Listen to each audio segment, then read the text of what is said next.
اكيد طبعا لو حكيت لك عن جمال الاكله دي، ولا بصي وصفت لك بس الريحه، انا واثقه ان انا هبهرك. حلوه الريحه جدا وحلو الطعم جدا جدا. الريحه بصوا جايبه لما لاخر الشارع. ادخلي بقى شوفي الفيديو، بس ان شاء الله لو عجبك متنسيش تحطي لي لايك وتعملي لي اشتراك عندي في القناه. ولو انت مش مشتركه يا ريت تشتركي، وكمان تعملي شير للفيديو عشان يوصل لاكبر عدد ممكن. جربي الاكله ديت، انا واثقه انها باذن الله هتعجبك. بسم الله الرحمن الرحيم، والصلاة والسلام على أشرف المرسلين. دايما بحب أبدأ كلامي معاكم بالصلاة على النبي. صلي وبلاش تبخن. قول بسم الله النهاردة ونشوف أكلات آخر الشهر الجميلة اللي مش غالية خالص ولا مكلفة، وفي نفس الوقت موفرة، بتطلع كميات كويسة، طعمها حلو جدا ومغذية كمان. هنقول بسم الله ونشوف أكلتنا النهاردة بقى أنا هعمل معاكم الكبد والقوانص. الكبد والقوانص مش غالية خالص، الكيلو اليومين دول عامل 25 جنيه. يعني اصلا ممكن تعمليها مره واتنين وتلاته في الاسبوع. يعني لو جبت كيلو وقسمتيه هيوفر معاكي كتير جدا.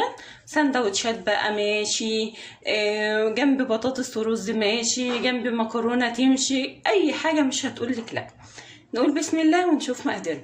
عندي هنا نص كيلو من الكبد والقوانص، بس انا فصلاها، القوانص لوحدها والكبد لوحدها، طبعا مغسوله كويس جدا، مغسوله بدقيق وملح وسكر وخل وليمون، يعني بقت زي الفل. الكبد والقوانص بالذات اكتر حاجه بتكون فيها ريحه زفاره، فاحنا هنقضي على الموضوع ده كلياته.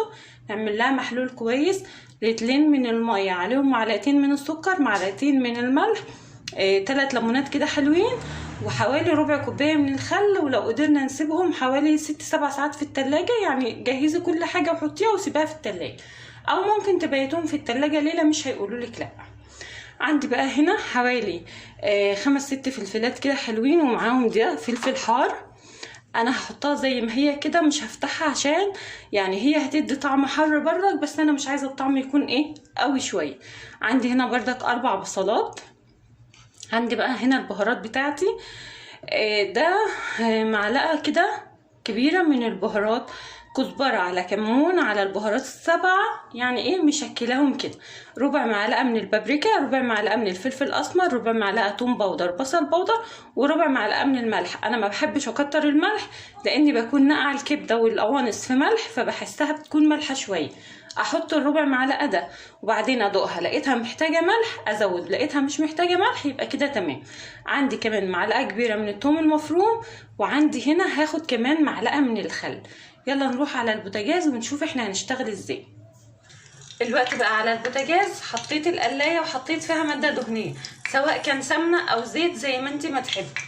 والوقت هقول بسم الله كده وهنزل بالبصل. على فكره كميه البصل وكميه الفلفل برضك زي ما تحبي. يعني في ناس بتحب تجيب نص كيلو وتحط قدهم كيلو بصل وكيلو فلفل ويتملى كده وتعمل سندوتشات. طعم البصل وطعم الفلفل بيكون حلو جدا في الكبده، وبتوفر كمان معاكي وبتدي نتيجه كده حلوه. اهو انا هديلها بس تشويحه كده، حاجه بسيطه. وهحط كمان معاها قرن الفلفل ده عشان ينزل الحرقان بتاعه، بس انا مش فاتحاه يا جماعه، انا هتبله بس كده شويه وفي الاخر هشيله. لو انت بقى بتحبيها سبايس كده وبتحبيها حراق قوي قطعيه، بس انا عشان في اطفال صغيره هتاكل فمش عايزاها تكون بتحرق قوي. اهو هنديلها بس تشويحه خفيفه كده على النار بالمنظر ده كده، البصل والفلفل بتاعنا.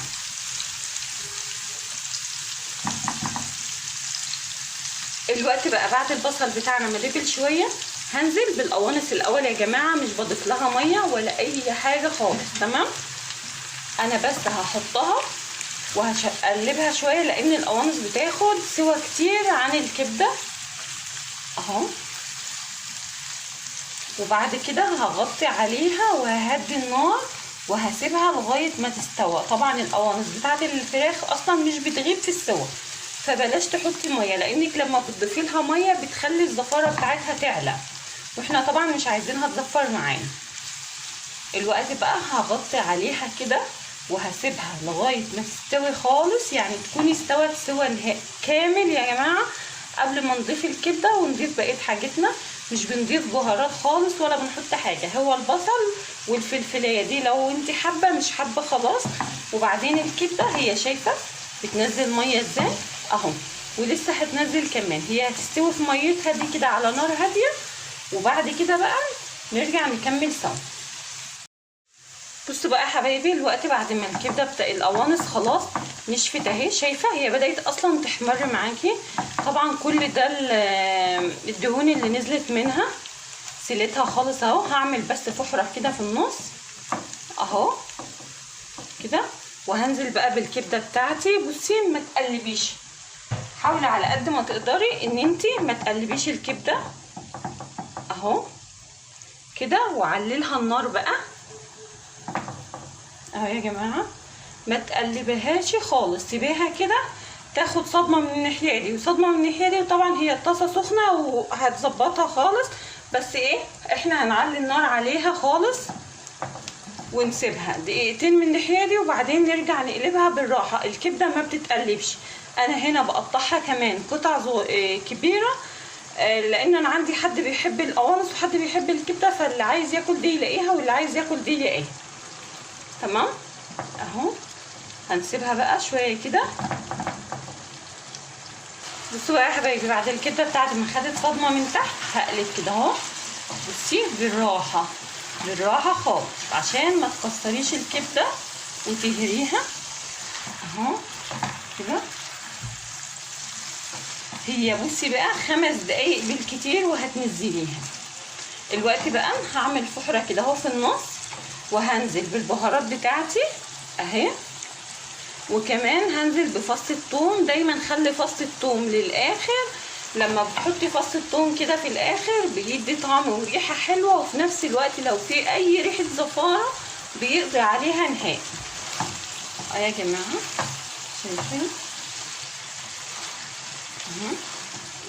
حاولي بقى ما تقلبيش كتير، وفي نفس الوقت الحركه دي كلها تكون على نار هاديه، على نار قصدي عاليه، عشان الكبده انا مش عايزاها تنزل ميتها. بصوا يا جماعه، انا مش ممكن احكي لكم الريحه عامله ازاي اهوت. هسيبها كده ثواني، وبعدين هحط الفلفل في الاخر خالص، نديله تقليبه ونقوم مطفيين عليه، عشان احنا عايزين الفلفل كده يحتفظ بلونه ويفضل لونه حلو، وتحسي طبعا بطعمه وانتي بتاكلي اهو يا جماعه. انا ما عدتش هقلب خلاص، هسيبها بس 5 دقايق وبعدين نرجع نضيف لها الفلفل. الوقت بقى حبايبي هننزل بشويه الفلفل بتوعنا، وهنديهم بقى تقليبه كده على السريع. خلصت الاكله، اكله بقى والله يا جماعه. لو دقتوا الريح، لو شميتوا الريح ولا دقتوا الطعم هيعجبكم جدا جدا يعني.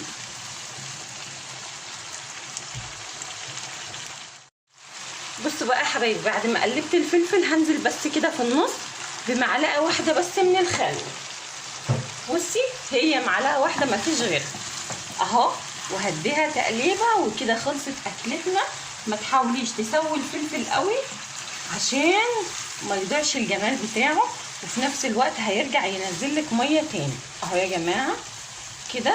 خلاص الاكله بتاعتنا خلصت. يا رب تكون عجبتكم، حلوه جدا الفكره، جربوها. انا واثقه ان انت باذن الله لو طبختي الكبد والقوانص بالطريقه دي استحاله خالص عدتي تعمليها باي طريقه تانية. طبعا لو انت مش محتاجه قرن الفلفل ده تقدري تشيليه.